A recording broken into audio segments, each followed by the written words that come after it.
Weekend update with Big Dumb Harry. Thank you. I'm Big Dumb Harry, and this is the news. Alexander Volkanovski wins back the featherweight title at age 35, which sounds impressive until you remember CTE does not exist in Australia. Over there, if you still know what day it is, they make you Prime Minister. Volkanovski beat Lopes in a grueling but dominant decision. In the post-fight press conference, the reporters asked, "Ah!"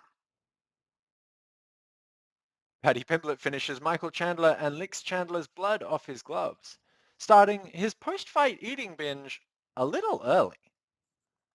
This just in, Paddy Pimblett has tested positive for whatever Michael Chandler is on. Paddy then went on to call out Arman Tsarukyan, referring to him as a helmet. He also called Dustin Poirier, Justin Gaethje, and Charles Oliveira mushrooms, which in Paddy's dialect apparently means penis.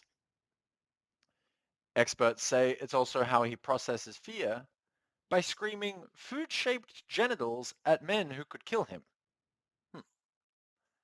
Yair Rodriguez beats Patricio Pitbull by unanimous decision, winning all 3 rounds, in a fight that answered the age-old question, what if Bellator sent their dog to get neutered on live pay-per-view?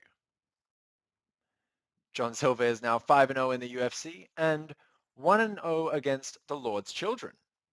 Gene Silva submits Bryce Mitchell, then barks in his face, marking his 5th UFC win and the 5th time he's done that exact same weird little play afterward.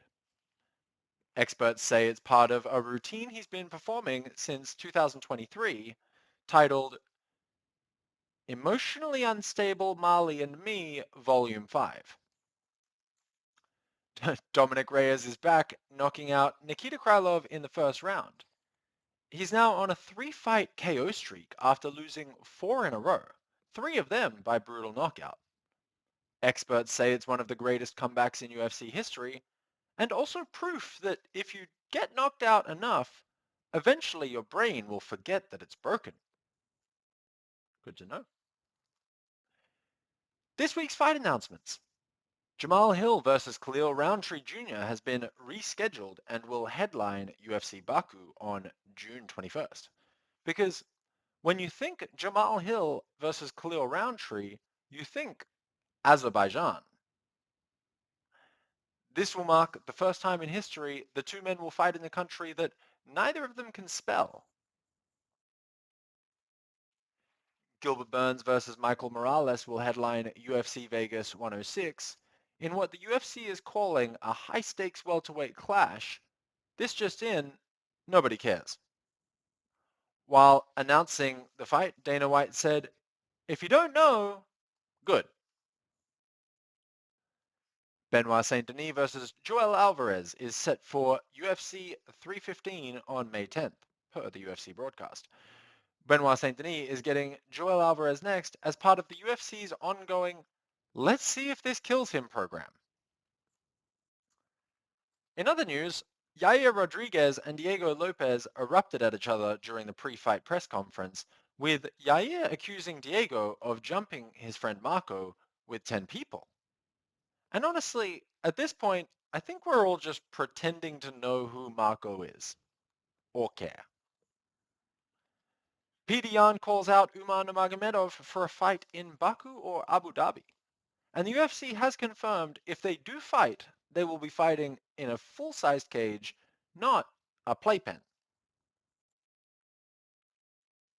Sean O'Malley, the UFC's biggest superstar, said 2 words at the press conference for his upcoming fight with Merab, which officially makes him the first McGregor impersonator with stage fright.